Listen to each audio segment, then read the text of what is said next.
Essa semana, a atualização na lista de doenças relacionadas ao trabalho.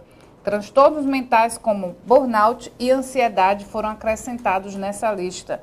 Ana Rebeca Pasto está voltando ao vivo. Então, Ana, por que essas doenças passaram a ser consideradas ocupacionais? Renata, eu conversava aqui já antes com a enfermeira, né, que vai abordar esse assunto com a gente. Tudo mudou, não é? Até a forma de trabalho mudou. Então, algumas doenças foram avaliadas e situações para que fossem inseridas nessa lista, tá? De doenças ocupacionais. Inclusive, uma portaria do Ministério da Saúde foi publicada e aí, nos próximos 30 dias, né, existe essa necessidade para que as empresas possam avaliar e se adaptar. A gente tem uma lista de 165 novas doenças que entraram em doenças ocupacionais. Então, as empresas, o trabalhador tem que ficar atento a isso. A gente conversa com Lara Lopes, que é enfermeira, especialista em enfermagem do trabalho e doutoranda em ciências da saúde, para bater esse papo com a gente. Bom dia, Lara, bem-vinda à Rádio Cidade. Eu nem esperava, né, que depressão, Covid-19, burnout, tentativa de suicídio pudessem estar nessa lista, né? Bom dia, Ana Rebeca, e a todos. Exatamente. Foi algo muito novo, a portaria foi lançada quarta-feira agora, né? É a portaria 1999 de 2003, então ela foi lançada justamente nessa perspectiva. O trabalho mudou, a forma de se trabalhar mudou. A gente passou por um período aí de pandemia em que diversas profissões também se especializaram e, de certa forma, ampliaram o seu leque da forma de como se trabalha.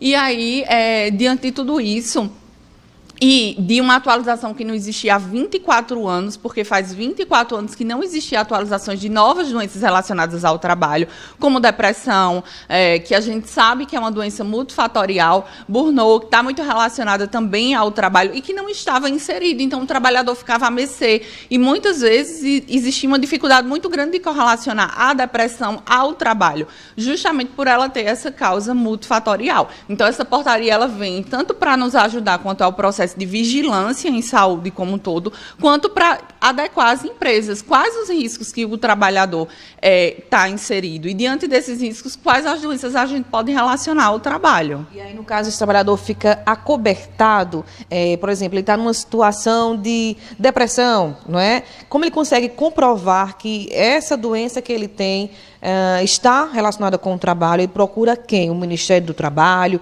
Tem que procurar realmente o diagnóstico de um profissional de saúde? Como é feito? Isso, de início, a empresa precisa dar suporte a esse trabalhador para que ele possa ir em busca de ajuda profissional. Então, a gente tem hoje a rede do SUS, que ela oferta essa assistência, tanto a nível de atenção primária, secundária, necessária, e ou até a terciária, dependendo do caso. E o trabalhador, ele precisa estar respaldado quanto à busca desse profissional, para que ele vá buscar um melhor diagnóstico, para que ele vá buscar um tratamento, para que ele seja liberado quando houver necessidade de consultas ou de terapias, dependendo da necessidade dele, se for transtorno mental ou qualquer outro tipo de afecção que venha a acometer ele relacionada ao trabalho. A portaria ela foi publicada quarta-feira, mas ela precisa de um tempo aí de 30 dias, né, após a publicação no Diário Oficial. E aí as empresas vão ter que fazer essa releitura e se adequar e também buscar mecanismos que fortaleçam a saúde desse trabalhador. Isso é importantíssimo, porque aí a gente começa a ter, de fato, uma vigilância na saúde do trabalhador, né? Porque o trabalhador ele é o que move o país e a gente precisa dar condições mínimas necessárias para que ele esteja apto a realizar o seu labor, as suas funções. É uma empresa que, por exemplo, como você colocou, oferece possibilidades dele se cuidar, né? Mas dentro também atividades laborais para esse trabalhador, uma conversa com um profissional de saúde, palestras, talvez, isso funciona? Exato, esses programas já existem. Então, o programa de ginástica laboral, né? A presença de terapeutas em alguns espaços de trabalho, condições não insalubres, tudo isso repercute na qualidade de vida desse trabalhador. E tem outras profissões que, de fato, diretamente, só o seu fazer já gera algum risco. Então, foi ampliado também o número de determinados tipos de câncer, determinadas neoplasias relacionadas a esse trabalhador, sobretudo alguns que estão muito expostos a radiações, como a radiação gama, a radiação beta e tantas outras. Em relação ao câncer de próstata que você me colocava aqui, esse também é novo, né? Isso também entra, principalmente para aqueles trabalhos em que esse trabalhador está mais exposto a determinados tipos de radiação. Então, foi um ganho, é um ganho muito importante. A saúde pública, a vigilância em saúde do trabalhador, ela ainda é muito incipiente no nosso Brasil. E ter esses tipos de atualização, para você ver, são 165 novas doenças, né? Então, significa que abrange uma amplitude que até então estava fora e que a gente sabe que acomete esse trabalhador. Ô, Lara, para a gente deixar claro aqui, né, porque a gente sabe que existe aquele trabalhador também que se aproveita das situações. Essa portaria vem para fortalecer, acobertar o trabalhador, acobertar o trabalhador e ajudar as empresas a trabalharem melhor a saúde desse seu funcionário.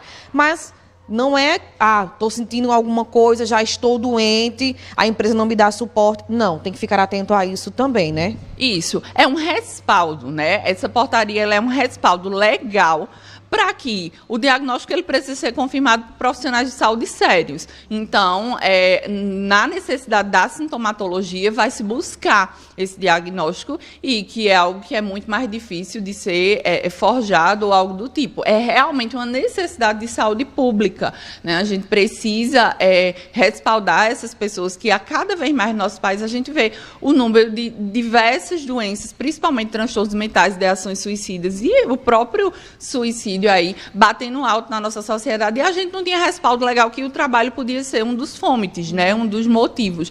Mas essa questão do diagnóstico precisa estar bem fechado, precisa estar bem amarrado, precisa ter uma conciliação com essa empresa de como também a empresa fazer para garantir o melhor para esse trabalhador, seja numa mudança de função, um afastamento, um atestado ou algo do tipo.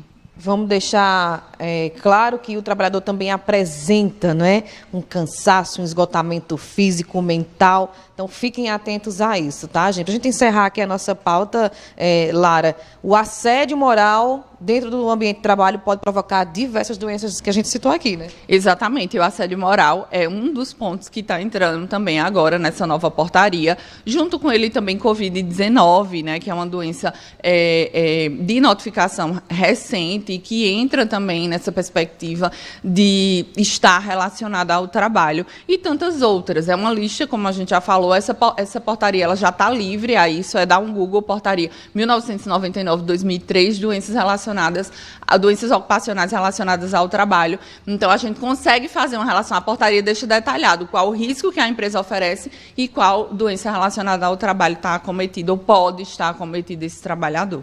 Perfeito. Lara Lopes, enfermeira, especialista em enfermagem do trabalho, doutoranda em ciências da saúde. Gente, batendo um papo aqui, Renata e ouvintes, sobre as novas doenças, né, ocupacionais que agora estão nesta lista aí. Então, o trabalhador tem que cuidar da sua saúde e a empresa que quer estar sempre em desenvolvimento, o trabalhador tem que estar saudável junto com ela. Renata. Obrigada, Ana. 10 horas e 20 minutos.